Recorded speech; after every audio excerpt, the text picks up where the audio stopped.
Hello दोस्तों, स्वागत है आपका हमारे YouTube चैनल एडुसर ओरिजिन में। दोस्तों, एल्कोहल फिनॉल ईथर का ये जो चैप्टर है, इसके आज दूसरे लेक्चर को लेके हम आए हैं।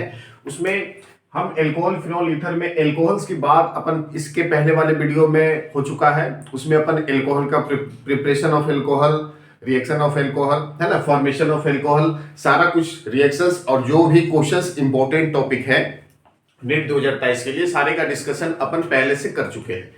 तो उसी चैप्टर का दूसरा लेक्चर हम लेके आए हैं। आज फिनॉल्स की बातें करेंगे, फिर अगले लेक्चर में ईथर की बातें कर लेंगे। और फिनॉल से जितने भी इंपॉर्टेंट क्वेश्चंस अभी तक पूछे गए हैं आपके नेट में, इधर 3-4 सालों के अंदर, सारे का डिस्कशन अपन कर लेंगे इसी वीडियो में।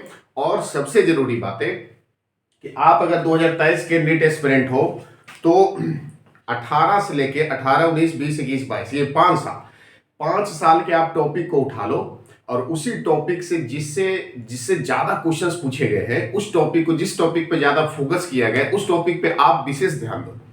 क्वेश्चन वहीं से आएंगे, एक्स्ट्रा कोई चीज पढ़ने की जरूरत है नहीं। स्मार्ट तैयारी करेंगे अपन और 23 में बेहतर स्कोर करके हम फिर अच्छे रैंक ला सकते हैं। तो शुरू करते हैं, फिनॉल की बात है। सबसे पहले अगर फिनॉल की बात करो तो ये एल्कोहल के जैसा ही होगा, है ना, एल्कोहल की जैसा ही होगा। Substituting of hydrogen, substitution of hydrogen by an hydroxyl group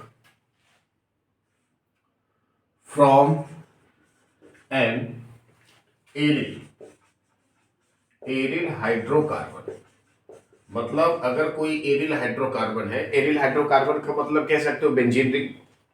aryl hydrocarbon में से किसी हाइड्रोजन सब्स्टिट्यूएंट को हटा दो और हाइड्रोक्सिल ग्रुप को लगा दो, तो ये क्या बन जाएगा? फिनॉल बन जाएगा। अब जैसे बात कर लो, एरिल हाइड्रोकार्बन की बात होगी तो ये है बेंजीन के जैसा।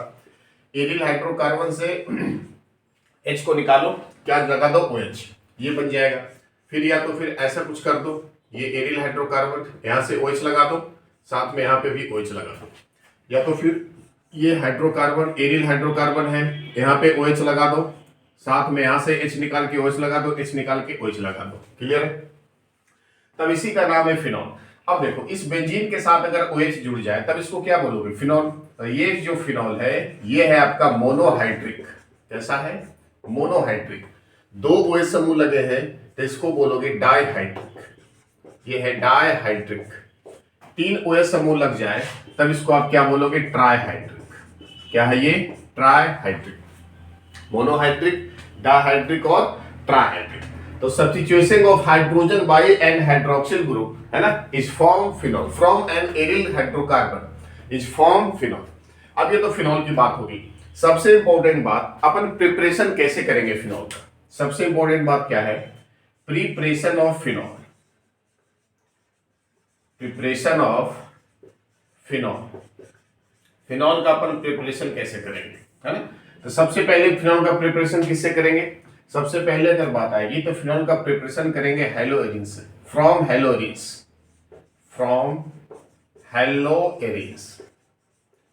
अब हेलोएरिन से आपको फिनॉल बनाना है तो पहले क्या लोगे? हेलोएरिन्स। हेलोएरिन्स क्या होता है कि अगर कोई बेंजीन के साथ कोई हेलोजन जुड़ जाए, बेंजीन के साथ कोई हेलोजन हो जाए, तब उसको अपन क्या बोलेंगे? हेलोएरिन्स के नाम से जानेंगे। अब ये ले लो बेंजीन, बेंजीन है, बेंजीन के साथ क्या जोड़ दो? हेलोजन। अब ये है हेलोजन, हेलोजन में क्लोरीन, फ्लोरीन, ब्रोमीन, आयोडीन कुछ भी हो सकता है। ये क्लोरोबेंजीन है, हेलोएरिन्स में ये क्लोरोबेंजीन है। इसको अपन क्या करें? सोडियम हाइड्रोक्साइड से हीट करवा दें, NaOH। सोडियम हाइड्रोक्साइड से क्या करें? हीट करा देंगे। तो जब इसको हीट कराओगे तो सबसे पहले ये क्या बन जाएगा? ये सबसे पहले बनेगा सोडियम का फिनॉक्साइड बनेगा। क्या बनेगा? सोडियम का फिनॉक्साइड। अब सोडियम के फिनॉक्साइड बनेंगे, फिर इसको HCl की प्रेजेंसी में हीट करा दो, है ना। क्या करो? इसको HCl की प्रेजेंसी में हीट करा दो। HCl की प्रेजेंसी में जब इसको रिएक्शन कराओगे तो फिर यहां से क्या बन जाएगा?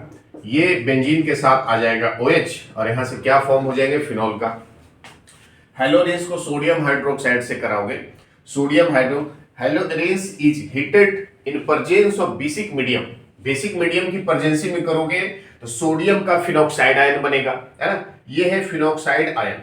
अब ये फिनॉक्साइड को हाइड्रोक्लोरिक एसिड से रिएक्शंस करवा दो तो सीधे ये क्या कन्वर्ट हो जाएगा, फिनॉल में कन्वर्ट हो जाएगा। तो सबसे पहले अपन किससे फॉर्म किए, हेलोरिन से।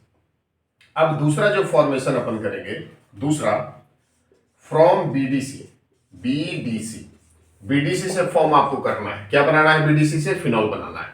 अब देखो बीडीसी से फिनॉल बनाना, तो एक रिएक्शन अपन पढ़ रखे थे बीडीसी का, बेंजीन डाइजोनियम क्लोराइड।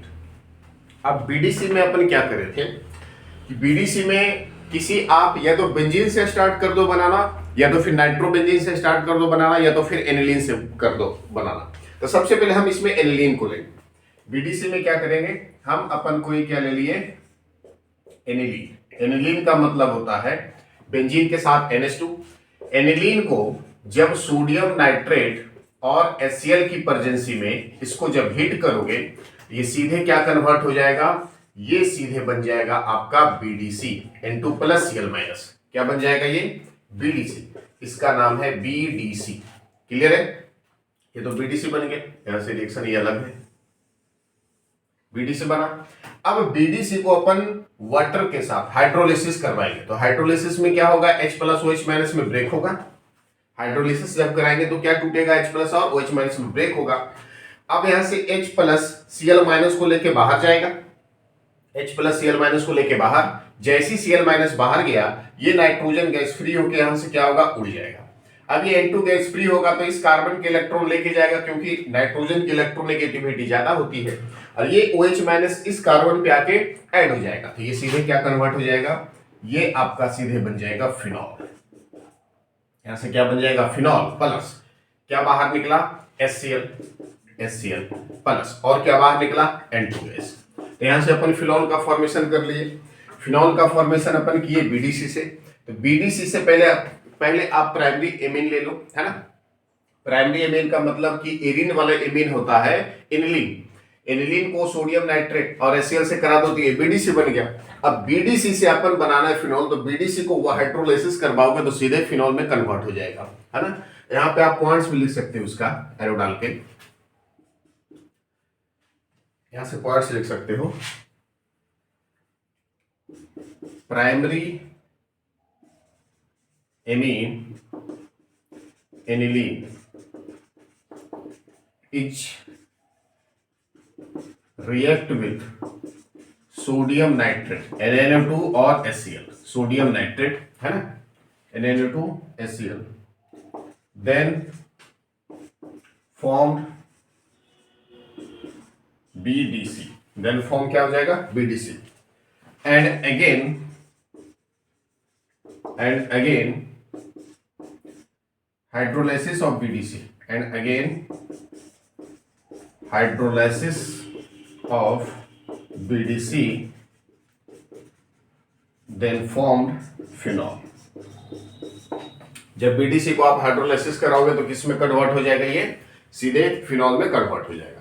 तो ये रिएक्शंस आगे यूज आएंगे, अपन जब रिएक्शन क्वेश्चंस बनाएंगे ना तो उसमें यूज आएगा। डायरेक्टली ऐसा पूछा नहीं जाता, डायरेक्टली यही रिएक्शन आपसे पूछा नहीं जाएगा, बल्कि जब आगे आप अलग अलग रिएक्शन करोगे, अलग अलग फॉर्मेशन करोगे, तो उसमें इन सारे रिएक्शनों का इस्तेमाल होगा।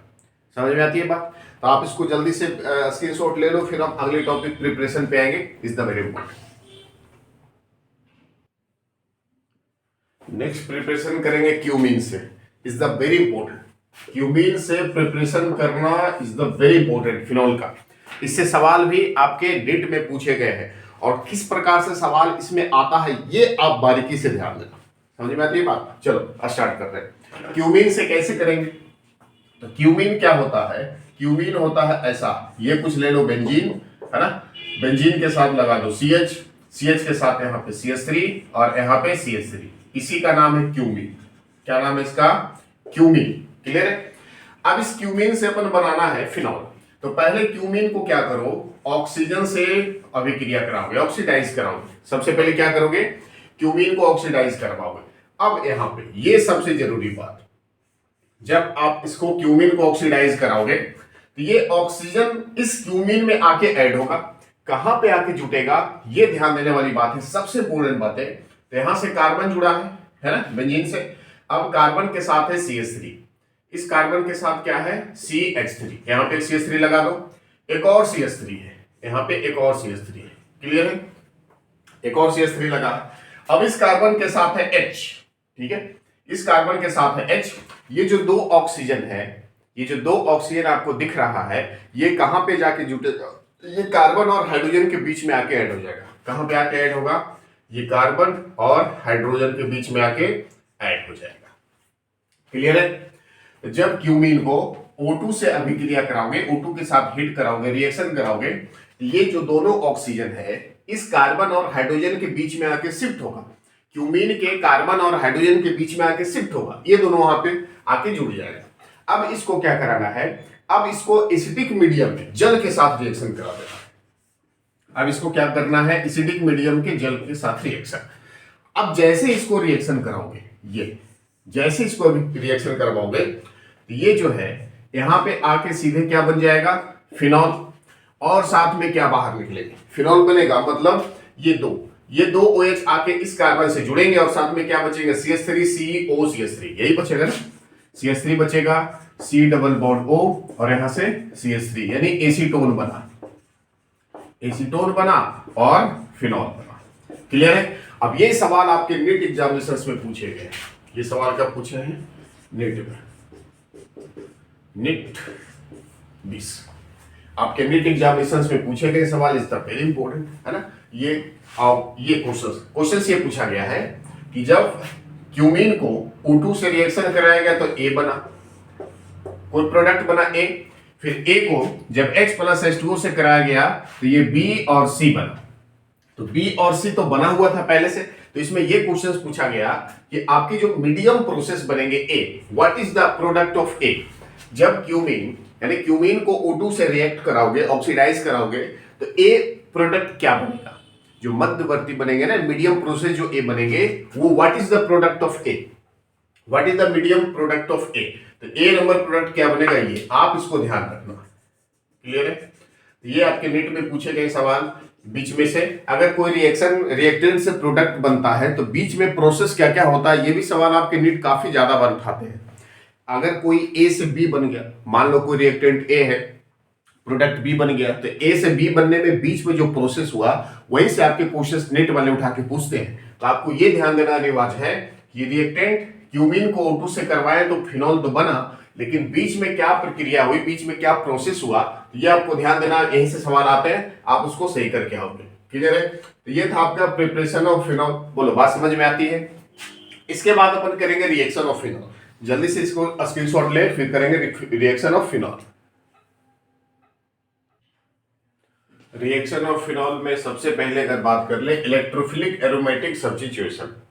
इलेक्ट्रोफिलिक एरोमेटिक, इलेक्ट्रोफिलिक मतलब वैसे मॉलिक्यूल होंगे, वैसे कंपाउंड होंगे जिसको इलेक्ट्रॉन पसंद होगा, मतलब जिसके पास इलेक्ट्रॉन की कमी होगी।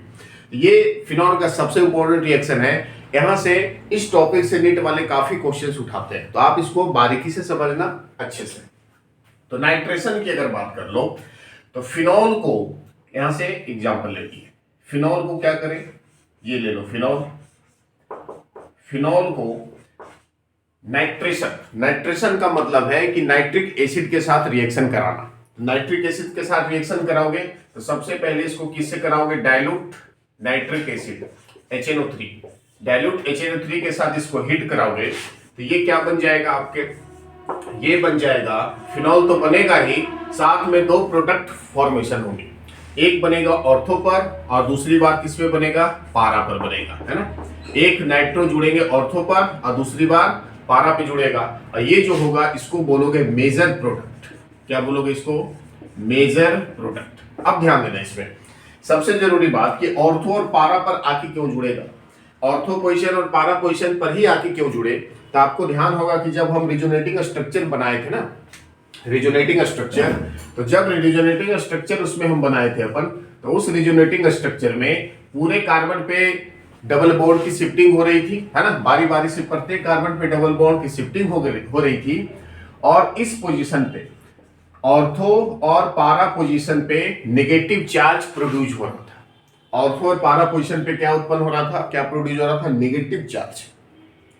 अब ऑर्थो और पारा पे जोड़ा था, इसी वजह से हम इसको जो ऑर्थो और पारा पे है ना, ऑर्थो पोजीशन पारा पोजीशन पे सॉरी नेगेटिव चार्ज, इसका मतलब कि इस पोजीशन पे कोई इलेक्ट्रोफिलिक आके जुड़ेगा, मतलब इस पोजीशन पे इलेक्ट्रॉन ज्यादा, इस पोजीशन पे इलेक्ट्रॉन ज्यादा है, तो जिसके पास इलेक्ट्रॉन की कमी होगी वो एडिन्स में कहां पे जाके जुड़ेंगे, तो जहां पे इलेक्ट्रॉन की नंबर ऑफ इलेक्ट्रॉन मैक्सिमम है वहीं पे कोई इलेक्ट्रोफिलिक आके ऐड हो जाएगा।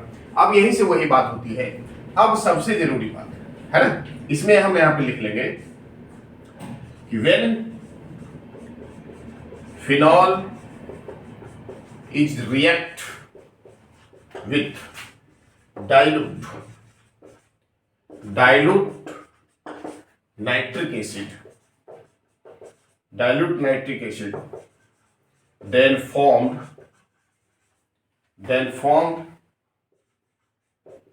ortho, ऐसे लिखो, then formed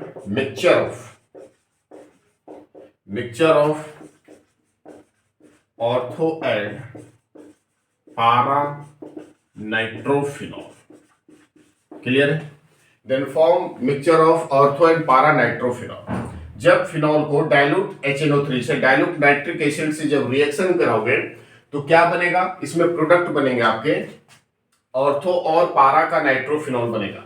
ऑर्थो नाइट्रोफिनॉल, पारा नाइट्रोफिनॉल दोनों का मिक्सचर बनेगा। लेकिन इसमें एक और जरूरी बात है, एक और इंपॉर्टेंट बात यह है कि अगर आप इस फिनॉल को, ये जो फिनॉल है, अगर आप इस फिनॉल को कॉन्सेंट्रेशन नाइट्रिक एसिड से रिएक्शन करवा दो, कॉन्सेंट्रेशन किससे करवा दो, कॉन्सेंट्रेशन HNO3 से, तो सीधे ये क्या बन जाएगा, ये बन जाएंगे आपके फिनॉल तो होंगे ही, ये बन जाएंगे साथ में NO2 और ये NO2 क्या बन जाएंगे, साथ में बन जाएंगे NO2 और NO2। ये आपके साथ में प्रोडक्ट बन जाएंगे। इसको ठीक कर लेते हैं। यानी इसमें दो जरूरी बातें ध्यान देना। इसमें सबसे जरूरी बातें क्या है कि जब आप फिनॉल को डाइल्यूट नाइट्रिक एसिड से रिएक्शन कराओगे तो ऑर्थो और पारा का मिक्सचर बनेगा, ऑर्थो और पारा नाइट्रोफिनॉल का मिक्सचर बनेगा। बट अगर आप कॉन्सेंट्रेशन HNO3 से करवा दो, किससे करवा दो, कॉन्सेंट्रेशन HNO3 से, तो ये ऑर्थो मेटा पारा यानी 2,4,6 ट्राई नाइट्रोफिनॉल का फॉर्मेशन होगा, एक ही साथ आके जुड़ जाएंगे। क्या बन जाएंगे, 2,4,6 try nitrophenol.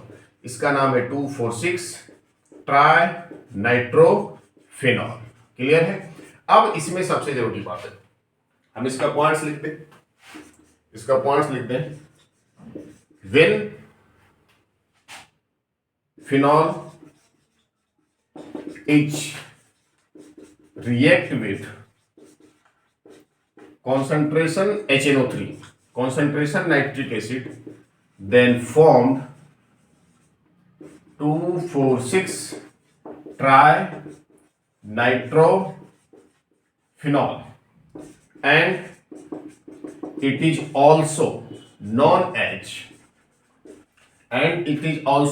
as picric acid, and it is also known as picric acid. इसको आप एक और नाम से जानोगे, उस नाम को, उसका नाम क्या होगा, picric acid, picric acid. Clear है। 2,4,6 ट्राइनाइट्रोफिनॉल के एक और नाम से क्या जानोगे, पिक्रिक एसिड। अब सबसे जरूरी बात यहाँ पे ये आती है जो कि एग्जामिनेशंस में सवाल आते हैं, इसका एसिडिक मीडियम वाला बात कर लेंगे हम यहाँ से एक बात कर लेंगे, क्या बात करेंगे, acidic medium of phenol, acidic medium of phenol. अब देखो फिनॉल का जो एसिडिक मीडियम होता है वो डिपेंड करता है पोजीशन पर। ध्यान देना, सबसे जरूरी बात है ये, यहां से क्वेश्चंस आते हैं निट में, यहां से क्वेश्चंस आते हैं। ध्यान देना कि किसी भी फिनॉल का जो एसिडिक मीडियम होगा किस पे डिपेंड करेगा, पोजीशन पे। पोजीशन अगर चेंज होगा, फिनॉल के पोजीशन पे, अलग अलग पोजीशन पे अगर जुड़े होंगे तो उसका एसिडिक मीडियम भी अलग अलग हो जाएगा। तो ध्यान देना सबसे ज्यादा एसिडिक मीडियम क्या होता है। अब इसमें जो पारा पर आके जुड़ा था वो तो मेजर प्रोडक्ट बना, जो पारा पर आके जुड़ा था कैसा बना था, मेजर प्रोडक्ट, और जो ऑर्थो पर आके जुड़ा था ये माइनर प्रोडक्ट बना। तो ध्यान देना इसमें कि एसिडिक मीडियम फिनॉल की अगर बात कर लो तो फिनॉल में इस प्रकार से एसिडिक मीडियम हो सकता है। यहां से अगर ले लीजिए हम, यहां से ये ले लो, मान लो कि ये ऐसा है, ये है फिनॉल। क्लियर है? ये क्या है? फिनॉल। अब इस फिनॉल को नाइट्रो से ऐड कर दो। नाइट्रो एक बार लगा दो पारा पर, फिर हम यहां से क्या ले लिए, एक और फिनॉल, इसको हम लगा दिए ऑर्थो पर, यहां से अपन एक और ले लिए फिनॉल और इसको लगा दिए ऑर्थो पर। क्या जोड़ दो? NO2 जोड़ना है ना, NO2 ये जोड़ना है, NO2 जोड़ना है। एक और यहां से ले लिए, इसको हम अपन यहां पे लगा दिए, इसको आप लगा दो ऑर्थो मेटा, मेटा पर लगा दो। ठीक है? एक और यहां से अपन क्या ले लिए, फिनॉल ही, अब इसको लगा दो ऑर्थो मेटा पारा, तीनों पे एक साथ लगा दो, ऑर्थो मेटा और पारा तीनों पे एक साथ लगा दो। अब यहां से एसिडिक मीडियम बताना है इन सारी चीजों का, किसका एसिडिक मीडियम ज्यादा, किसका कम। तो ध्यान देना, सबसे जरूरी बातें यहां पे क्या होगी, यहां पे देखो, ये हमने मान लिया A नंबर है, ठीक है, ये हमने माना B नंबर है, ये हमने माना C नंबर है, ये D नंबर है और ये E नंबर है, 5। ठीक है? तो ध्यान देना, इस सबसे जरूरी बात, क्वेश्चन से यहां से आते हैं। Acidic medium, acidic medium, acidic medium, किसका एसिडिक मीडियम ज्यादा होगा? तो ध्यान देना, मेटा पोजीशन वाले का एसिडिक मीडियम सबसे ज्यादा, सॉरी पारा पोजीशन वाले का एसिडिक मीडियम सबसे ज्यादा होता है। फिनॉल में जो पारा पोजीशन पर अगर कहीं जुड़े हैं तो उसका एसिडिक मीडियम सबसे ज्यादा, क्योंकि पारा पोजीशन सबसे ज्यादा स्टेबल होता है, सबसे पारा position is the high stable.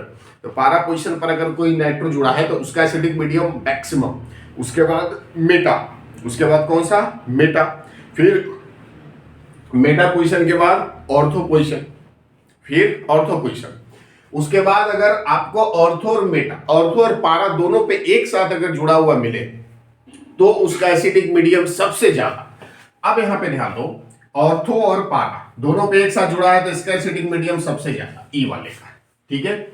उसके बाद पारा पोजीशन, पारा कौन है, बी, उसके बाद पारा के बाद कौन है, मेटा, मेटा डी, मेटा के बाद कौन है, ऑर्थो सी, और उसके बाद फिनॉल। सबसे कम एसिडिक मीडियम केवल फिनॉल का होगा। अगर एसिडिक मीडियम की बात करो तो सबसे कम एसिडिक मीडियम किसका होगा, फिनॉल का। इज द वेरी इंपॉर्टेंट, आप इसको भाई एकदम 100% माइंड में सेट करो, 100% माइंड में सेट करो। बोलो बात समझ में आती है? अगर ऑर्थो और पारा पे दोनों एक साथ कहीं जुड़ा हुआ दिख जाए तो उसका एसिडिक मीडियम सबसे ज्यादा होता है।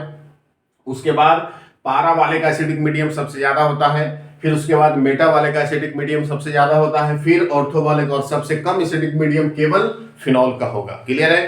तो यहाँ से क्वेश्चंस आपके उठाए गए हैं, नीट में हम क्वेश्चंस करवाएंगे तो आप वहां पे देखोगे कि यहाँ से सवाल आ चुके हैं। बस इसको आप माइंड में रखो, तो इतना आप स्क्रीनशॉट ले लो, उसके बाद हम अगले टॉपिक पे आते हैं। अगले रिएक्शन पे आते हैं जिसका नाम है हेलोजिनेशन। हेलोजिनेशन मतलब हेलोजन का ऐड हो जाना, फिनॉल में हेलोजन का ऐड होना हो जाना, जिसको आप हेलोजिनेशन के नाम से जानेंगे। अब यहां से आप क्या ले लो, कोई फिनॉल ले लो, ठीक है, इस फिनॉल को ले लो, फिनॉल को क्या करो, हेलोजिनेशन करा दो, मतलब Br के साथ रिएक्शन करा दो, हेलोजन, किसी भी हेलोजन के साथ। प्रेजेंसी किसकी होनी चाहिए, कार्बन सल्फाइड की, CH2। कार्बन सल्फाइड एक सॉल्वेंट होगा जिसमें ये डिजोल्व हो जाएंगे, फिनॉल क्या होगा, इसमें डिजोल्व हो जाएगा। अब CH2 के साथ इसको, CH2 की प्रेजेंसी में Br2 के साथ रिएक्शन करा दो तो सेम बात है। कहां कहां पे जुड़ेगा Br एक बार जुड़ेगा आपके ऑर्थो पर, और दूसरी बार कहां पे जुड़ेगा, पारा पर जुड़ेगा, जिसमें पारा इज द मेजर प्रोडक्ट। पारा क्या बनाएंगे, आपके मेजर प्रोडक्ट बनाएंगे, para is the major product. Clear है? पारा बनाएंगे मेजर प्रोडक्ट। अब दूसरी बात, यदि आप इसी फिनॉल को, आप इस फिनॉल को क्या करो, Br2 के 3Br2 से रिएक्शन करा दो, किसके साथ, 3Br2 के साथ रिएक्शन करा दो, तो यहां से ये भी क्या बन जाएगा, यानी ये जो प्रोडक्ट बनेंगे ऑर्थो और पारा एक साथ कंबाइंड बनेंगे। कहां कहां बनेंगे, ऑर्थो और पारा एक साथ आपके कंबाइंड बन जाएगा, तो इसका नाम होगा 2,4,6 ट्राइब्रोमोफिनॉल। 2,4,6 ट्राइब्रोमोफिनॉल इसका नाम होगा। इसका नाम क्या होगा, ऑर्थो, ऑर्थोब्रोमोफिनॉल। ठीक है? इसका नाम क्या होगा, पाराब्रोमोफिनॉल, पाराब्रोमोफिनॉल, सबका अलग अलग नाम हो जाएगा। 2,4,6 ट्राइब्रोमोफिनॉल। तो हेलोजनेशन में इस प्रकार से आप याद रखना, CH2 के साथ रिएक्शन ऑर्थोब्रोमोफिनॉल और पाराब्रोमोफिनॉल का मिक्सचर बनेगा, जिसमें पाराब्रोमोफिनॉल मेजर प्रोडक्ट होंगे। जब 3Br2 से करा दो तो ऑर्थो और पारा कंबाइंड यानी 2,4,6 ट्राइब्रोमोफिनॉल का फॉर्मेशन होगा। सी नंबर में आ जाओ, इज द वेरी इंपॉर्टेंट, जिसका नाम है कॉल्वे रिएक्शन। क्या नाम है इसका? कॉल्वे रिएक्शन। कॉल्वे रिएक्शन की अगर अपन बात कर लें तो कॉल्वे रिएक्शन क्या होता है? कॉल्वे रिएक्शन होता है कि जब आप किसी फिनॉल को, ये है आप फिनॉल, जब आप किसी फिनॉल को अब रिएक्शन करवा दो कार्बन डाइऑक्साइड के साथ, है ना, CO2 एक नंबर, 2 नंबर में क्या होंगे? इक्वस सोडियम हाइड्रोक्साइड, है ना, इक्वस सोडियम हाइड्रोक्साइड, और 3 नंबर में क्या होंगे? Water molecule. जब इनके साथ आप रिएक्शन कराओगे तो ये सीधे प्रोडक्ट में क्या बनेंगे? ये सीधे बन जाएंगे OH तो रहेगा ही, और साथ में बन जाएगा COOH। इसका नाम है सैलिसिलिक एसिड। क्या नाम होगा इसका? Salicylic acid. आप इस रिएक्शन को किस नाम से जानोगे? कॉल्वे रिएक्शन से। कॉल्वे रिएक्शन क्या होता है आप इसमें ध्यान देना। कॉल्वे रिएक्शन में रिएजेंट कौन सा होगा? Carbon dioxide. कॉल्वे रिएक्शन में जब फिनॉल को कार्बन डाइऑक्साइड के साथ इक्वस यानी बेसिक मीडियम सोडियम हाइड्रोक्साइड के साथ रिएक्शन कराओगे और साथ में हाइड्रोलिसिस करवा दोगे तो सीधे क्या बन जाएगा? सैलिसिलिक एसिड का फॉर्मेशन हो जाएगा। अब इसका नाम होगा कॉल्वे रिएक्शन। सैलिसिलिक एसिड का फॉर्मेशन होगा और कॉल्वे रिएक्शन के नाम से इसको जानोगे।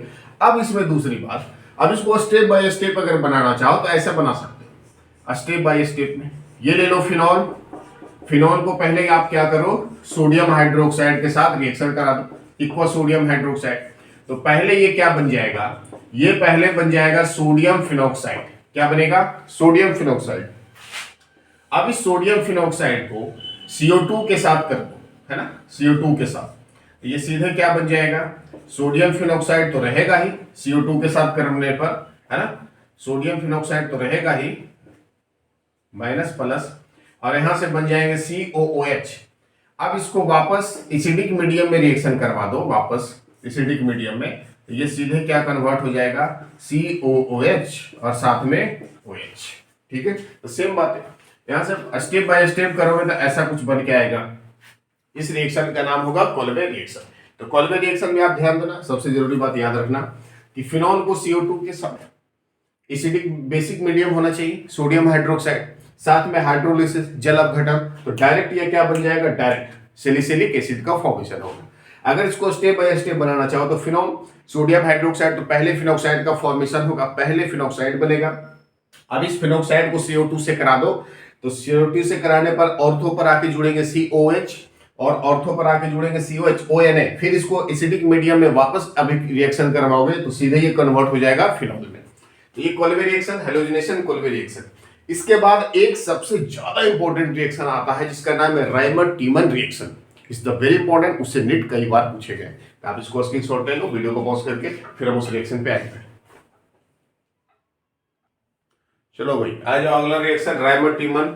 Is the very important, is the very important. Note लगाओ इसको, चलो जल्दी से नोट लगाओ। Is the very important reaction आपके सिलेबस नीट वालों के लिए। रायमर-टीमन रिएक्शन क्या होता है ध्यान दो। रायमर-टीमन रिएक्शन में अपन क्या कर लेंगे? एक ले लेंगे फिनॉल, यहां से क्या ले लो आप? फिनॉल ले लो। रायमर-टीमन रिएक्शन में क्या ले लो? फिनॉल। सबसे पहले फिनॉल को क्या करो? क्लोरोफॉर्म के साथ रिएक्शन करवाना है। किसके साथ? क्लोरोफॉर्म के साथ reaction with presence of equals sodium hydroxide. तो ये आपका सीधे क्या बन जाएगा? ये बन जाएगा सोडियम का फिनॉक्साइड। क्या बनेगा? सोडियम का फिनॉक्साइड तो बनेगा ही, है ना, सोडियम का फिनॉक्साइड बनेगा। और साथ में कहां पे बनेगा? साथ में पारा पर बन जाएंगे CHCl2, सॉरी ऑर्थो पर CHCl2, ऑर्थो पर क्या बनेंगे? CHCl2। अब इसको वंस अगेन सोडियम हाइड्रोक्साइड से कर दो, है ना, वंस अगेन सोडियम हाइड्रोक्साइड से कर दो, तो ये सीधे क्या बन जाएगा? ONA प्लस माइनस, है ना, यहां से सीधे क्या बन जाएंगे? CHO। क्या बनेंगे? CHO। अब इस CHO को पुनः एसिडिक मीडियम में कराने पर CHO को पुनः आप जब एसिडिक मीडियम में कराओगे तो ये बन जाएगा OH और यहां से बन जाएंगे CHO। अब इसका नाम है सैलिसैल्डिहाइड। क्या नाम है? सैलिसैल्डिहाइड। सैलिसैल्डिहाइड। अब इसी रिएक्शन का नाम है राइमर-टीमन रिएक्शन। क्या नाम है इसका? राइमर-टीमन रिएक्शन, सैलिसैल्डिहाइड। ध्यान देना, राइमर-टीमन रिएक्शन सैलिसैल्डिहाइड में अपन कैटलिस्ट के रूप में, रिएजेंट के रूप में क्या लेते हैं? क्लोरोफॉर्म। क्या लेंगे इसमें? क्लोरोफॉर्म। और क्लोरोफॉर्म में ऑर्थो पर कौन आके जुड़ेगा? CHCl2। कौन आके जुड़ेगा? CHCl2। अब इस CHCl2 को सोडियम हाइड्रोक्साइड से कराए तो CHO बन गया डायरेक्ट, है ना। एल्डिहाइड के आपके फंक्शनल ग्रुप आ गए। कौन सा फंक्शनल ग्रुप आ गया? एल्डिहाइड का। ध्यान देना, इसमें राइमर-टीमन रिएक्शन में ध्यान देना, सबसे जरूरी बात है कि राइमर-टीमन रिएक्शन में जब फिनॉल को when phenol is react with chloroform in presence of basic medium sodium hydroxide, ध्यान देना, phenol is react with chloroform with presence of basic medium sodium hydroxide. What is the functional group of formed? What is the form of functional group? Aldehyde. Clear है भाई? कौन सा functional group का formation होगा? Aldehyde का। ये सवाल net वाला किया है, यही सवाल नेट वाला किया है कि जब आप फिनॉल को क्लोरोफॉर्म से रिएक्शन करवाते हो बेसिक मीडियम में, तो फंक्शनल ग्रुप, कौन सा फंक्शनल ग्रुप का फॉर्मेशन होता है? तो ये एल्डिहाइड फंक्शनल ग्रुप का फॉर्मेशन होता है। हम आपको दिखाएंगे क्वेश्चन से, पहले इसको रिएक्शन कर लेते हैं। ये तो रिएक्शन हो गया भाई एक लाइन में। अब इसका मैकेनिज्म सबसे जरूरी है। क्या सबसे जरूरी है? मैकेनिज्म। तो आप इस रिएक्शन को कॉपी कर लो, है ना, कुछ पॉइंट्स लिख लो चाहो तो ऐसे। Phenol is react with chloroform.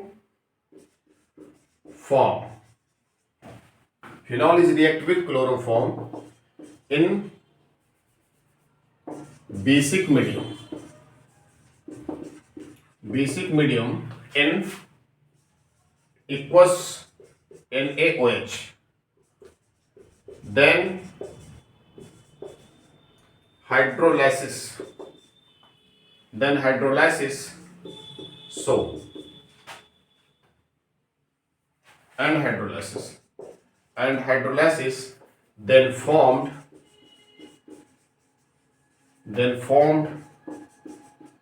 salicylaldehyde is known as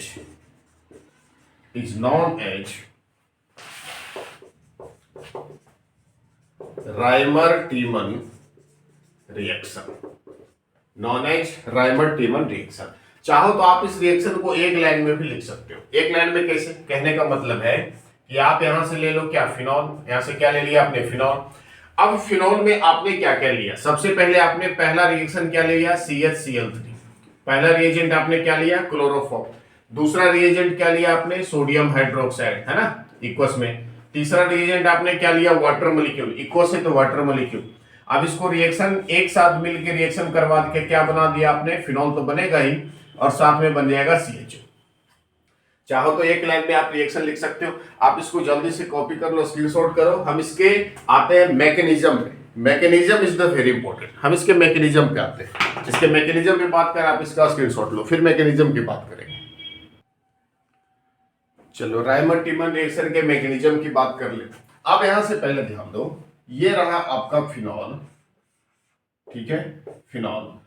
phenol को पहले आपने अभिक्रिया किससे कराया? क्लोरोफॉर्म के साथ। किससे कराया आपने? क्लोरोफॉर्म के साथ, CHCl3। अब यहां से क्लोरोफॉर्म की अगर बात कर ले अपन, तो क्लोरोफॉर्म होता है CHCl3। तो आप इसको इस तरह से लिख सकते हो ना, CHCl3, यहां से H। क्लियर? यहां से क्या लिख सकते हो? H। अब ध्यान दो, इसमें सबसे जरूरी बात है, H से जब रिएक्शन कराओगे यहां पे, अब देखो, मान लो कि हाइड्रोजन कार्बन हाइड्रोजन बीच में बॉन्ड यहां से। अब यहां पे क्या है? सोडियम हाइड्रोक्साइड का क्या टूट के बाहर निकलेगा? OH। सोडियम हाइड्रोक्साइड का क्या बाहर निकलेगा? OH। यहां से क्या बाहर निकलेगा? OH- निकलेगा, OH-।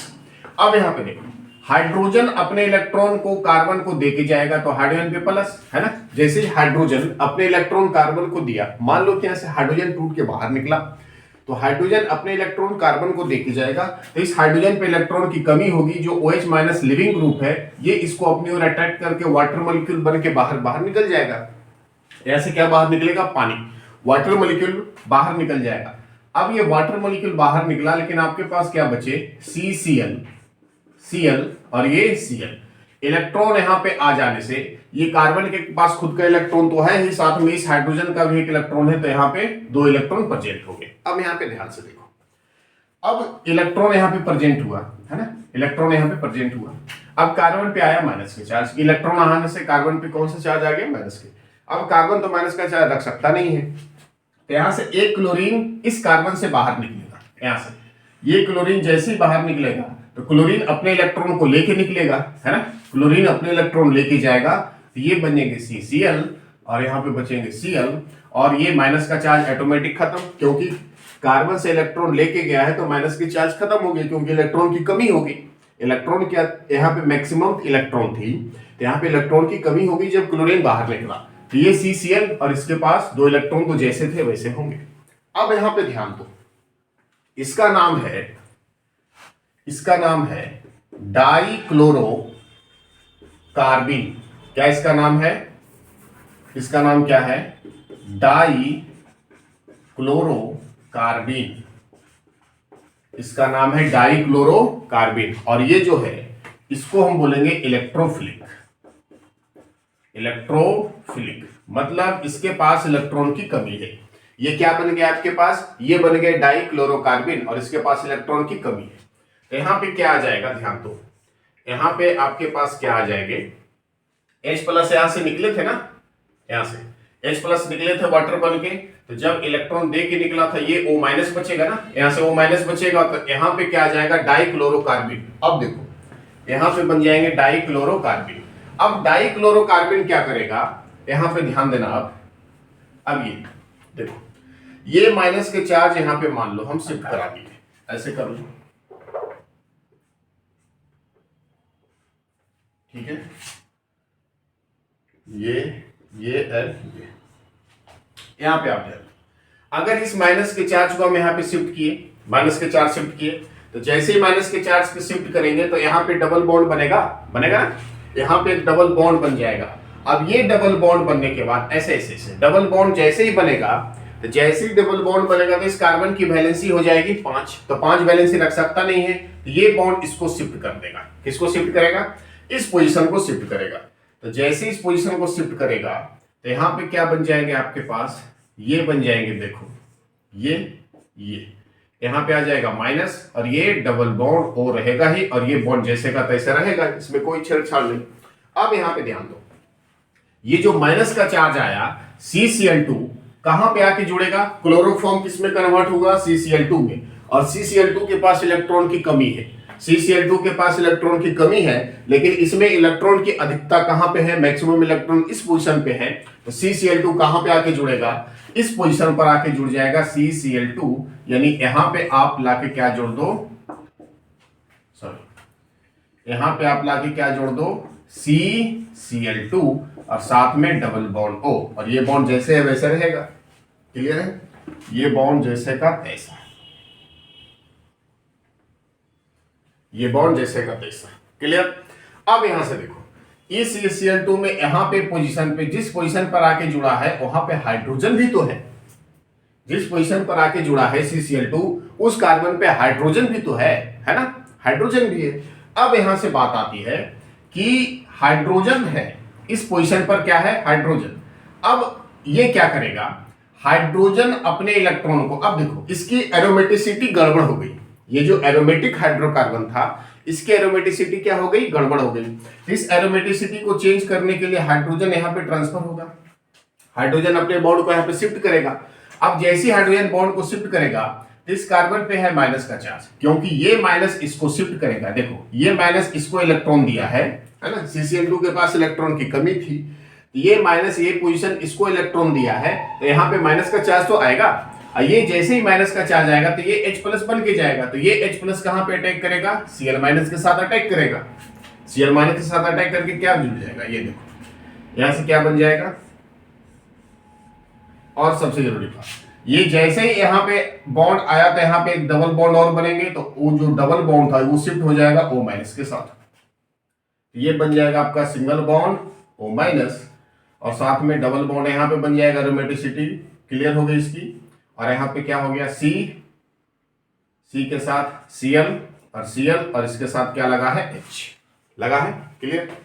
अब इसको क्या करो आप, sodium hydroxide NaOH, sodium 2 mole of sodium hydroxide, 2 sodium hydroxide से कितने OH निकलेंगे, 2 OH निकलेगा ना, 2 सोडियम 2 OH, यहां से आ जाएगा OH, यहां से भी आ जाएगा OH, क्लियर। यहां से क्या आ जाएगा OH माइनस, यहां से OH माइनस, तो ये OH माइनस, इसको क्लोरीन बाहर निकलेगा तो इस पे अटैक करेगा, ये इस पे अटैक करेगा, ध्यान देना। यहां से फिर से देखो, फिर से समझो, ये बातें इंपॉर्टेंट है, यहां से कैसे आके जुड़ेगा ये बात यहां से समझना आप। CCl देखो यहां पे आ जाएगा OH और ये भी आ जाएगा OH, 2 सोडियम हाइड्रोक्साइड है, 2 OH यहां से निकलेंगे। अब इस अभिक्रिया का नाम है SN अभिक्रिया, SN यानी SN मतलब सब्स्टिट्यूशन ऑफ न्यूक्लियोफिलिक, न्यूक्लियोफिलिक बाहर निकलेगा, एक न्यूक्लियोफिलिक बाहर जाएगा तो दूसरा न्यूक्लियोफिलिक अटैक करेगा, एक Cl बाहर जाएगा तो एक OH अटैक करेगा, फिर एक Cl बाहर जाएगा दूसरा OH अटैक करेगा, ये बात समझ में आती है ना। एक Cl बाहर जाएगा तो दूसरा OH अटैक करेगा, तो 2 Cl बाहर गया तो 2 OH अटैक करके इससे जुड़ गया। यहां से आप देख लो क्या हो जाएगा, ये Na O माइनस, यहां पे 2 Cl बाहर गया, 2 OH आया, तो इस C के साथ क्या आ गया, 2 OH, ये OH और ये OH, क्लियर है। और 2 Cl 2 सोडियम को लेके बाहर निकल गया। अब यहां से सबसे जरूरी बात आती है कि जब 2 लिविंग ग्रुप एक साथ रहेंगे, जब 2 लिविंग ग्रुप एक ही साथ एक ही कार्बन पर प्रेजेंट होंगे, तब दोनों स्टेबल नहीं हो सकते, यानी कोई एक बाहर निकलना चाहेगा, तब यहां से क्या बाहर निकलेगा, जल बाहर बन के बाहर निकलेगा, ऐसे वाटर मॉलिक्यूल बन के बाहर निकलेगा। अब जल बाहर निकलेगा, अब जैसे ही जल बाहर निकला, अब देखो प्रोडक्ट के एकदम नियरेस्ट हो आप लोग, C क्या बचा, जल बाहर निकल गया तो क्या बचा, CHO, क्या बचा CHO, और सिंगल बॉन्ड O माइनस तो है ही, ये बॉन्ड ये बॉन्ड ये बॉन्ड, जैसे का तैसा। अब एसिडिक मीडियम में करवा लो, एसिडिक मीडियम H प्लस, ये माइनस क्या करेगा, इसको यहां पे जो माइनस है ना, यहां पे ये इसको अटैक करेगा कार्बन पे, है ना, माइनस वाला है कार्बन पे अटैक करेगा, तो प्रोडक्ट में क्या बन जाएंगे, यहां पे जैसे अटैक करेगा ये प्रोडक्ट में क्या बन जाएगा आपका, ये बन जाएगा कुछ ऐसा, ये बॉन्ड और ये बॉन्ड, ये बॉन्ड नहीं, ये बॉन्ड क्या बनेंगे प्रोडक्ट में, यहां से नीचे हम बना देते हैं, ये एंड ये OH तो है ही, और साथ में क्या बन जाएगा CHO। अब इसी का नाम है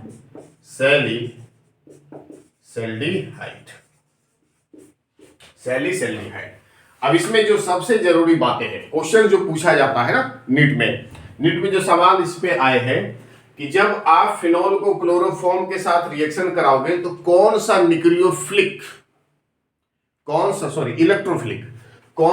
इलेक्ट्रोफिलिक ऐड होगा, कौन सा इलेक्ट्रोफिलिक को ऐड किया जाएगा, तो उस इलेक्ट्रोफिलिक का नाम है डाइक्लोरोकार्बन, CCl2 माइनस, डाइक्लोरोकार्बन, क्योंकि इसके पास इलेक्ट्रॉन की कमी है ना, इसके पास इलेक्ट्रॉन की कमी है, इसको क्या बोलोगे आप, electrophilic. Is the very important.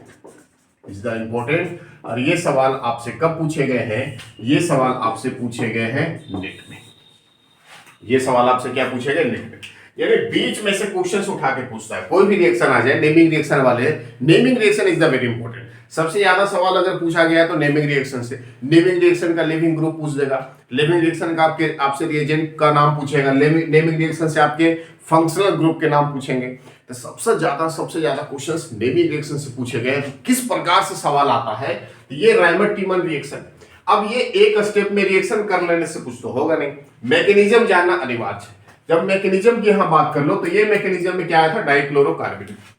और ये डाइक्लोरोकार्बन आपका इलेक्ट्रोफिलिक था, और ये इलेक्ट्रोफिलिक कहां पे आके जुड़ा था, तो ये आके जुड़ा था ऑर्थो पर। कैसे आके ऑर्थो पर जुड़ा, ये सारी बातें आपके पास क्लियर है आपके सामने।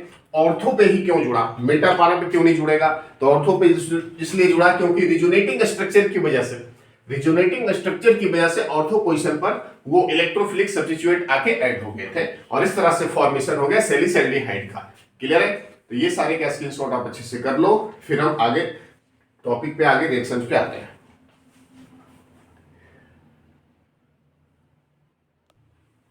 रिएक्शन विथ जिंक डस्ट, ठीक है, रिएक्ट विथ जिंक डस्ट, यानी जिंक डस्ट के साथ रिएक्ट करोगे फिनॉल को। तो when phenol is react with zinc dust, है ना, then formed benzene, then formed benzene. Clear है, प्लस जिंक ऑक्साइड रिमूव कर जाएगा बाहर। जब फिनॉल को जिंक डस्ट के साथ रिएक्शन कराओगे तो क्या फॉर्मेशन होगा, बेंजीन का फॉर्मेशन होगा, और साथ में क्या बाहर निकल जाएगा, जिंक का ऑक्साइड बाहर निकल जाएगा। अब तीसरा जो है उसका नाम है ऑक्सीडेशन, तीसरा है ऑक्सीडेशन। अपन ऑक्सीडेशन करवाएंगे फिनॉल का, तो फिनॉल का जब अपन ऑक्सीडेशन करवाएंगे तो एक ऑक्सीडाइज्ड रिएजेंट होगा जिसका नाम होगा सोडियम डाइक्रोमेट। क्या नाम होगा इसका, सोडियम डाइक्रोमेट। क्लियर है, सोडियम डाइक्रोमेट एक रिएजेंट होगा। अब इसमें ऑक्सीडाइज होने का मतलब है, ऑक्सीडाइज होने का मतलब क्या है, ऑक्सीजन का जुड़ना, हाइड्रोजन का निकलना, ऑक्सीजन का जुड़ जाना और हाइड्रोजन का बाहर निकल जाना। अब हाइड्रोजन बाहर निकलेगा, फिनॉल से हाइड्रोजन बाहर निकलेगा, तो कहां से बाहर निकलेगा, OH से H जाएगा, है ना, OH से एक हाइड्रोजन जाएगा, और OH जिस कार्बन से जुड़ा है वहां भी तो एक हाइड्रोजन है ना, हाँ, 1 2 3 4, यहाँ पे कोई हाइड्रोजन नहीं है, एक हाइड्रोजन यहां से जाएगा, 2 हाइड्रोजन जाएंगे, तो यहां से जैसे ही हाइड्रोजन गया, ये जैसे ही गया, तो ये आपके बन जाएंगे कीटोन, और साथ में पारा पोजीशन से भी एक हाइड्रोजन रिमूव करेंगे, ऑक्सीजन आके ऐड होगा। साथ में पारा पोजीशन से भी एक हाइड्रोजन रिमूव करेगा और ऑक्सीजन आके ऐड होगा। एक ऑक्सीजन बाहर निकलेगा, यहां से एक ऑक्सीजन बाहर निकलेगा, तो एक ऑक्सीजन यहां से, सॉरी, एक हाइड्रोजन यहां से बाहर निकलेगा, एक हाइड्रोजन यहां से बाहर निकलेगा, तो एक ऑक्सीजन इस बेंजीन पे, इस पोजीशन पे, यानी पारा पोजीशन पे आके जुड़ेगा, तब ये प्रोडक्ट में कुछ बन जाएंगे ऑक्सीडेशन में। ऐसी बातें, आप थोड़ी सी बातें ध्यान देना। ऑक्सीडेशन जब कराओगे तो केवल फिनॉल का ऑक्सीडेशन होगा, फिनॉल में H निकलेगा, डबल बॉन्ड कीटोन का फॉर्मेशन होगा, यहाँ से कीटोन बन गया ना, फिर यहाँ से भी H निकलेगा, कीटोन का फॉर्मेशन होगा। तो सिंपली 2 डिग्री अल्कोहल, ये कैसा है, 2 डिग्री अल्कोहल के जैसा है। एल्कोहल जिस कार्बन से जुड़ा है ना, एल्कोहल जिस कार्बन से जुड़ा है 1 2, 2 कार्बन से डायरेक्टली है तो 2 डिग्री की बात होगी। और OH ग्रुप, हाइड्रोक्सिल ग्रुप जिस कार्बन से जुड़ा है उसका हाइब्रिडाइजेशन sp2 होता है। एल्कोहल यानी OH समूह, इस एरिल एल्कोहल में यानी फिनॉल में OH हाइड्रोक्सिल ग्रुप जिस कार्बन से डायरेक्टली अटैच है उसका हाइब्रिडाइजेशन sp2 है, तो इसको हम क्या बोलेंगे, 2 डिग्री। अब ये react with zinc dust oxidation, ये दोनों बातें क्लियर हो गई। फिनॉल का सारा रिएक्शन समाप्त हुआ इसमें। अब क्वेश्चंस क्या क्या आए हैं, हम 4-5 अभी क्वेश्चंस करवाएंगे, सारे के सारे बेहद इंपॉर्टेंट हैं, और ये 4-5 सालों के अंदर जो भी क्वेश्चंस पूछे गए फिनॉल से हम सारा क्वेश्चंस करवाते हैं। इसके पिछले वाले वीडियो में एल्कोहल से जो भी क्वेश्चन 4-5 सालों के अंदर पूछा गया, जिस टॉपिक से क्वेश्चन उठाया गया है, सारे टॉपिक का हम डिस्कशन अच्छे से कर चुके हैं, और सारे टॉपिक से क्वेश्चंस भी हम करवा चुके हैं। तो आज फिनॉल की बारी है। फिनॉल में जिस टॉपिक से 4-5 सालों के अंदर क्वेश्चंस उठाया, सारे टॉपिक का डिस्कशन अच्छे से हुआ, और उसके क्वेश्चंस अभी हम करवाएंगे। तो जल्दी से आप वीडियो को पॉज करके इसको आप नोट कर सकते हैं, फिर हम क्वेश्चंस पे आते हैं।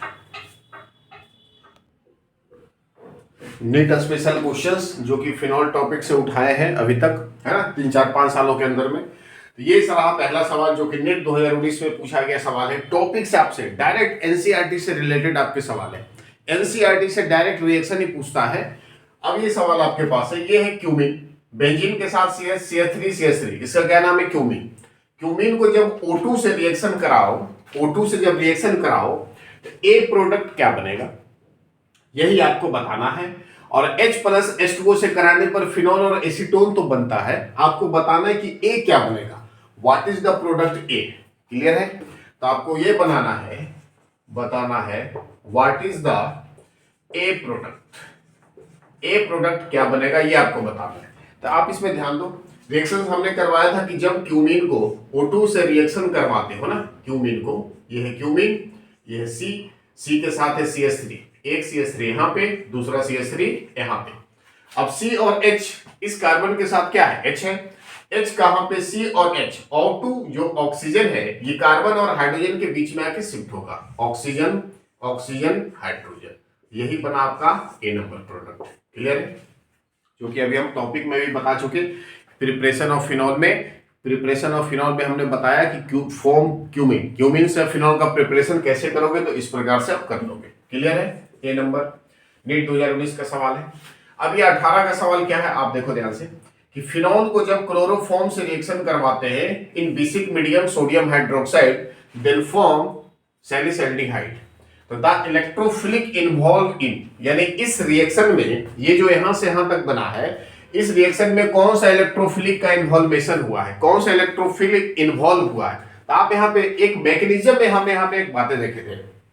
मैकेनिज्म में अपन क्या किए थे कि एक क्लोरोफॉर्म CH-Cl3 क्लोरोफॉर्म को क्या करे, एक क्लोरोफॉर्म को जब आपस में वाटर मॉलिक्यूल जल के साथ H+ उसका बाहर निकला, फिर कार्बन पे आ गया माइनस के चार्ज, तो माइनस के चार्ज को खत्म करने के लिए एक Cl बाहर निकलता था इलेक्ट्रॉन को लेके, तो क्या बनता था, CCl2, है ना। CCl2 का नाम था डाइक्लोरोकार्बिन, और वो CCl2 डाइक्लोरोकार्बिन कैसा था, इलेक्ट्रोफिलिक था, न्यूक्लियोफिलिक नहीं था।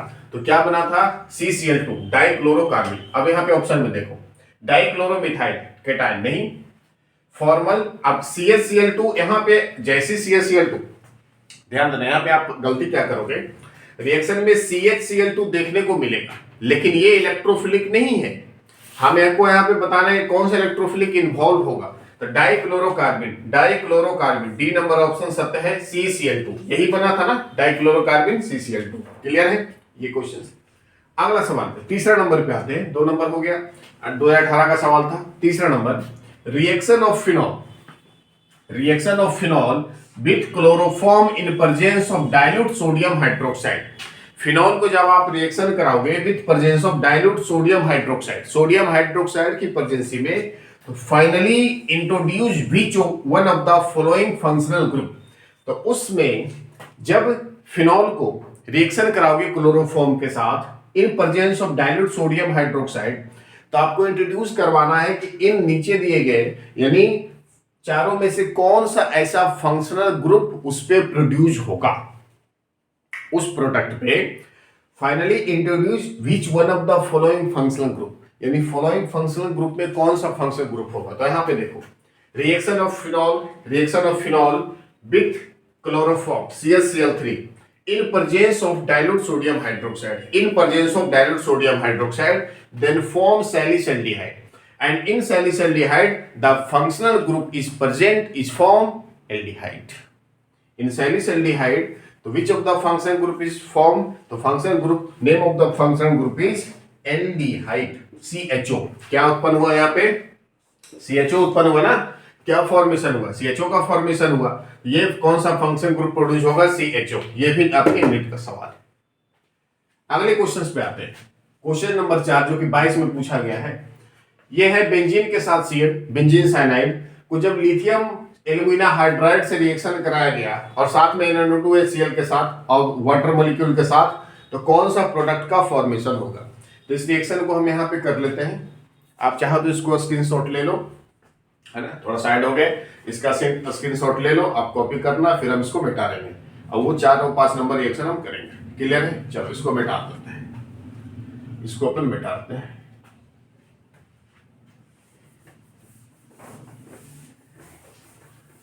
यहीं पे रिएक्शन कर लेते हैं, फिर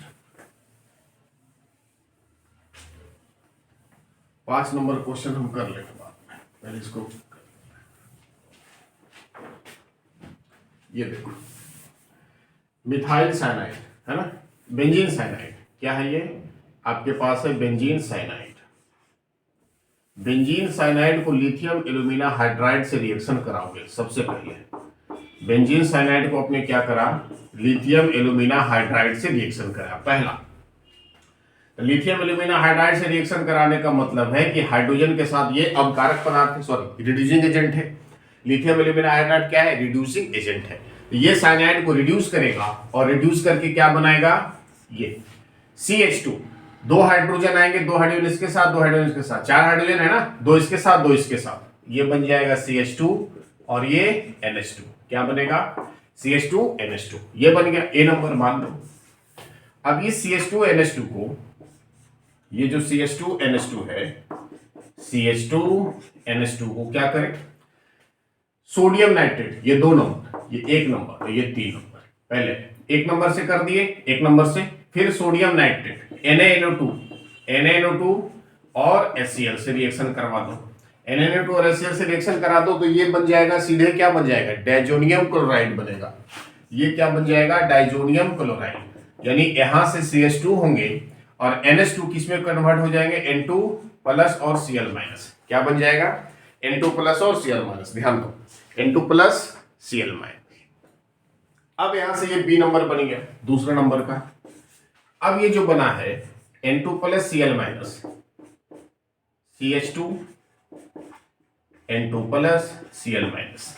अब इसको क्या करो, वाटर के साथ, जल के साथ, जल के साथ करोगे तो जल किस में टूटेगा, H प्लस OH माइनस में ब्रेक होगी, जल किस में टूट जाएंगे, H प्लस और OH माइनस में। अब यहां से H प्लस Cl माइनस को लेके बाहर जाएगा, जैसे ही बाहर जाएगा नाइट्रोजन फ्री होके उड़ेगा।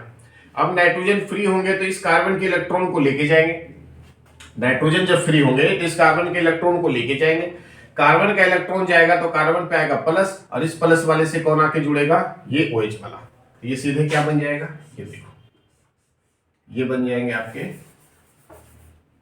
ये होंगे बेंजीन, और यहां पे CH2 और इस CH2 के साथ OH, ये CH2 के साथ OH। अब इसका नाम क्या हो जाएगा, बेंजाइल। क्या नाम होगा, बेंजाइल एल्कोहल। ठीक है, बेंजाइल एल्कोहल। और ये सवाल आपसे नीट 2022 में पूछे गए हैं। एल्कोहल फिनॉल का ही एल्कोहल का ही ग्रुप है, ये नीट 2022 में सवाल पूछे गए। एक सवाल और था जिसको हम कर लेते हैं, जिसको मिटाते हैं फटाक से। एक सवाल और था, क्लियर है बातें, बोलो, बात समझ में आती है, हाँ ना बोलो यार, समझ में आती है ना, तब ठीक है, आगे बढ़ते हैं। रिएक्शन क्या था, वो था रिएक्शन, एसीटोन को रिएक्शन करवाया गया ग्रिग्नार्ड रिएजेंट से, और साथ में फिर बाद में क्या कराया गया, वाटर के साथ हाइड्रोलिसिस। एसीटोन था, एसीटोन को C2H5MgBr, ये था मिथाइल मैग्नीशियम ब्रोमाइड से रिएक्शन और साथ में हाइड्रोलिसिस। तो क्या प्रोडक्ट बनेंगे ये आपको बताने थे, 2021 का सवाल था नीट का। ठीक है, नीट 2021 का सवाल था। तो सबसे पहले एसीटोन की बात कर लो। एसीटोन क्या होता है, CH3C+O CH3 एसीटोन होता है। एसीटोन क्या होगा, CH3C+O CH3, इसका नाम है एसीटोन। इसको कराया गया C2H5MgBr से, C2H5MgBr। तो आपको ये पता है कि ग्रिग्नार्ड एजेंट जब रिएक्शन में पार्टिसिपेट करता है तो कार्बन और मैग्नीशियम के बीच के बॉन्ड टूटते हैं। तो मैग्नीशियम पे आता है प्लस, कार्बन पे आता है माइनस, कार्बन ऑक्सीजन के बीच में बॉन्ड शिफ्ट होगा तो यहाँ पे प्लस, यहाँ पे माइनस, माइनस वाला आएगा प्लस के साथ और ये प्लस वाले चले जाएंगे माइनस के साथ।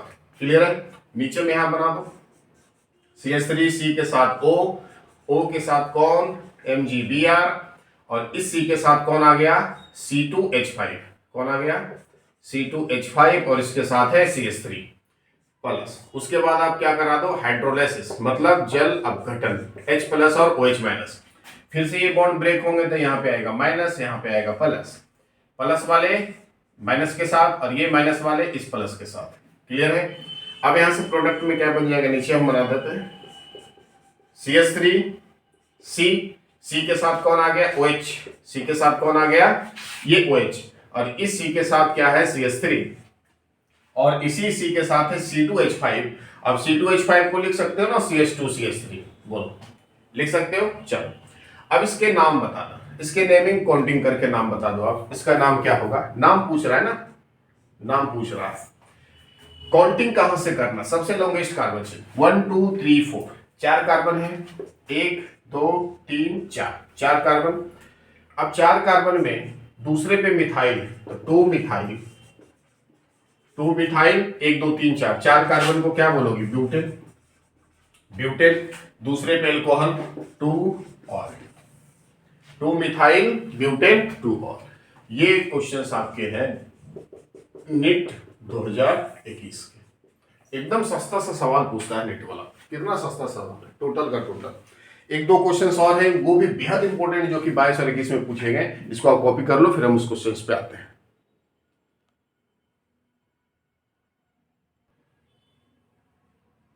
चलिए, अगला सवाल क्या है, क्या रहा है 2021 का सवाल। ये पूछा गया है NIT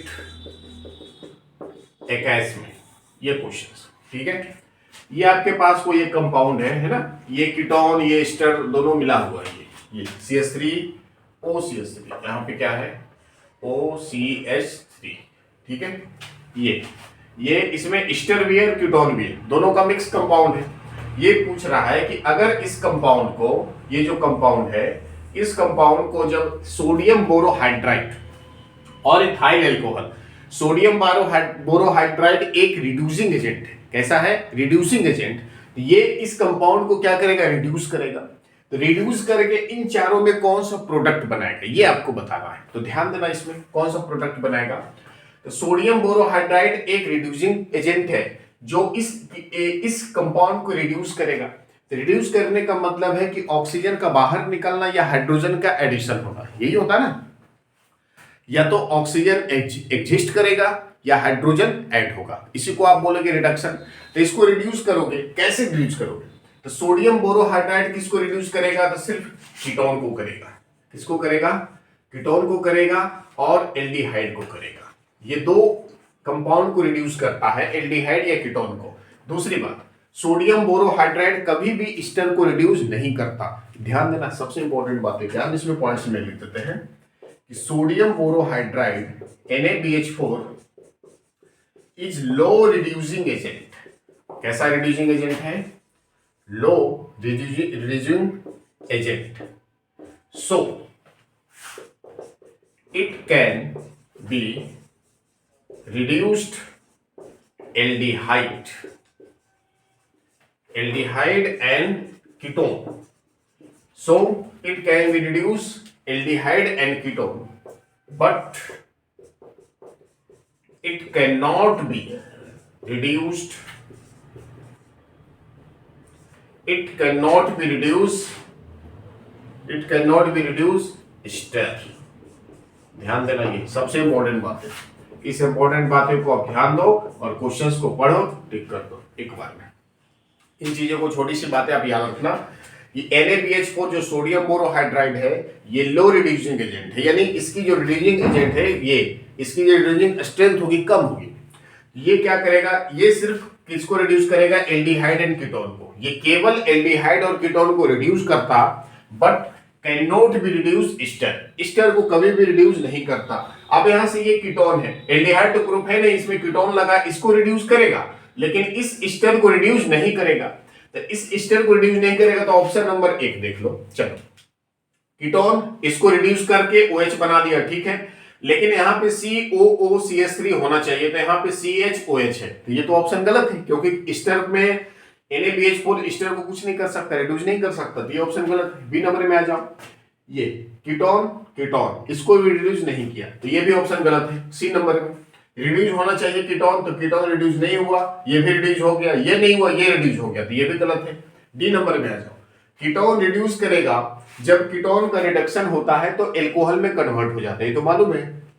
कीटोन का जब रिडक्शन होगा, reduction of ketone then form alcohol, 2 degree alcohol का फॉर्मेशन होता है। कीटोन का जब रिडक्शन होगा तो 2 डिग्री एल्कोहल का फॉर्मेशन होगा। ये कीटोन का रिडक्शन हुआ तो ये एल्कोहल बना 2 डिग्री। एल्कोहल जिस कार्बन से डायरेक्टली अटैच है वो 1 2 कार्बन से डायरेक्टली अटैच है, तो ये 2 डिग्री बनेगा। अब ईस्टर का रिडक्शन होगा क्या, NaBH4 में नहीं होगा ना, ईस्टर का रिडक्शन नहीं होगा, ईस्टर का रिडक्शन भी नहीं हो रहा है, जैसे है वैसे CH3, तो ये ऑप्शन नंबर डी सत्य है। आप ये बातें को याद रखना। सोडियम बोरोहाइड्राइड लो रिड्यूसिंग एजेंट है, so it can be reduced only aldehyde and ketone, then it cannot be reduced if in any condition sodium borohydride it not can be reduced ester। Clear है। अगले question पे statement 1 को पढ़ना, 2 को पढ़ना। यहां से सवाल किया है और ये सवाल पूछा है, ये निट वाले पूछे हैं, कब पूछे हैं, 22 में। निट वाला 22 में पूछ दिया है सवाल, ठीक है। अभी हमने करा था, इसके पहले एक बातें जान लो, है ना। इसके पहले एक बातें क्या जान लो कि एसिडिक स्ट्रेंथ मोनोहाइड्रिक, डायहाइड्रिक, ट्राइहाइड्रिक की बात करें तो फिनॉल में जब ऑर्थो पे जुड़ा होता था या पारा पे जुड़ा होता था, हम यहां से बात कर लेते हैं, यहां से नोट बना के लिख ले पॉइंट्स, ये अगर होता था ऐसा फिनॉल, मान लो यहां पे जोड़ दो NO2, ठीक है, यहां पे क्या जोड़ दो NO2, ये ले लो आप फिनॉल, फिनॉल है, यहां पे आपने क्या जोड़ा OH, सॉरी यहां पे आपने क्या जोड़ दिया NO2, ठीक है, एक और फिनॉल ले लो OH, अब NO2 यहां पे लगा दो, एक और फिनॉल ले लो, अब NO2 यहां पे लगा दो, ठीक है, NO2 यहां पे लगा दो, एक और चाहो तो फिनॉल ले लो,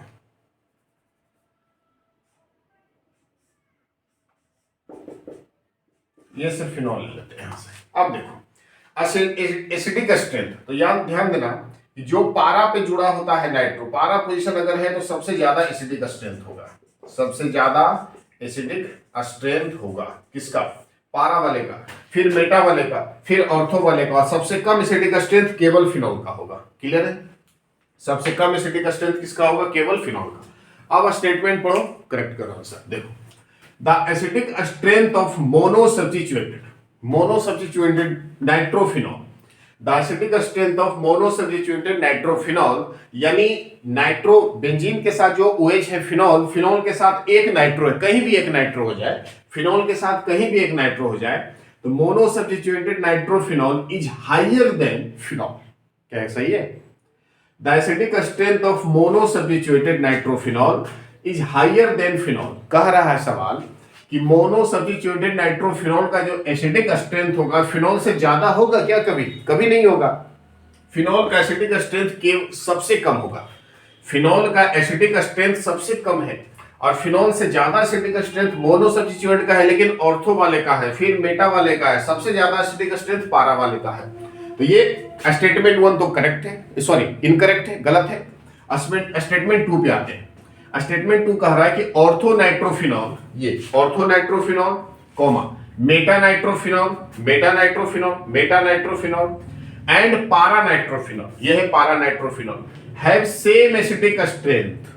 क्या होगा सेम? बिल्कुल नहीं, सेम कभी भी एसिडिक स्ट्रेंथ नहीं हो सकता, ध्यान देना। Orthonitrophenol, metanitrophenol and paranitrophenol have same acidic strength is wrong. Orthonitrophenol, metanitrophenol and paranitrophenol have different acidic strength. So, paranitrophenol has the largest acidic strength, then metanitrophenol, and metanitrophenol have largest acidic strength than paranitrophenol. तो ये भी गलत है। Clear है? तब यहां से कर लो, the acidic strength of monosubstituted nitrophenol is higher than, statement 1 सही है, सॉरी स्टेटमेंट 1 करेक्ट है, बिल्कुल सही बात है, ठीक है, थोड़ा सा मिस्टेक हुआ। Acidic strength of monosubstituted nitrophenol is higher than phenol. Monosubstituted phenol का, यानी मोनोसब्स्टिट्यूटेड फिनॉल का जो एसिडिक स्ट्रेंथ होगा फिनॉल से ज्यादा होगा, यानी सबसे कम एसिडिक स्ट्रेंथ फिनॉल का है। यानी फिनॉल के अलावा जो भी आपके एसिडिक स्ट्रेंथ होंगे, फिनॉल के अलावा जो भी है, तो मोनोसब्स्टिट्यूटेड का ये पहला का करेक्ट है और दूसरा का इनकरेक्ट है। तो statement 1 is correct and 2 is incorrect. Statement 1 is correct and 2 is incorrect. ये बी नंबर ऑप्शन इसके सत्य हैं और ये नीट 2022 में सवाल पूछे गए। क्लियर है? तो आप थोड़ा सा ध्यान देना, थोड़ा सा मिस्टेक से निकल गया था, नहीं है, ये मिस हो गया मेरे से कि फिनॉल का एसिडिक स्ट्रेंथ ज्यादा होगा, तो बिल्कुल गलत बात है। फिनॉल का एसिडिक स्ट्रेंथ सबसे कम होगा, किसी भी मोनोसब्स्टिट्यूटेड नाइट्रोफिनॉल से फिनॉल का एसिडिक स्ट्रेंथ कम होगा, यानी मोनोसब्स्टिट्यूटेड नाइट्रोफिनॉल का एसिडिक स्ट्रेंथ ज्यादा होगा फिनॉल से। क्लियर है? The statement 1 is correct and 2 is incorrect, क्योंकि ऑर्थो, मेटा और पारा तीनों की एसिडिक स्ट्रेंथ कभी भी सेम नहीं होती, बल्कि डिफरेंट होती है, जिसमें पारा नाइट्रोफिनॉल की एसिडिक स्ट्रेंथ सबसे ज्यादा होती है, फिर मेटा नाइट्रोफिनॉल की, और सबसे कम एसिडिक स्ट्रेंथ इन तीनों में ऑर्थो नाइट्रोफिनॉल की होती है। और इन तीनों में सबसे ज्यादा कम, इससे इन तीनों से भी कम सबसे ज्यादा किसका एसिडिक स्ट्रेंथ होगा? तो केवल फिनॉल का। क्लियर है बातें? तो ये सारे के सारे क्वेश्चंस आपके नीट में किस प्रकार से आए हैं, एक एक टॉपिक से रिलेटेड जो भी क्वेश्चंस आए सारे टॉपिक का बेहतर डिस्कशन किया। हमको 10 साल पहले का नहीं पढ़ना भाई, 5 साल पहले का आप उल्टा लो, है ना, जिस टॉपिक से क्वेश्चन ज्यादा उठा रहा है इधर 5 सालों के अंदर, उस टॉपिक को सिलेक्ट करो और उस टॉपिक को अच्छे से तैयारी कर डालो। तो सारा का सारा आपके क्वेश्चंस, मैक्सिमम क्वेश्चंस आप अटेम्प्ट करके आओगे और 100% करेक्ट अटेम्प्ट करके आओगे। क्लियर है? तो ये वीडियो आपको कैसा लगा कमेंट करके जरूर बताएं और साथ में चैनल को सब्सक्राइब जरूर करें। और वीडियो पर नए हैं तो वीडियो को लाइक करें और अपने वीडियो को दोस्तों के साथ शेयर करें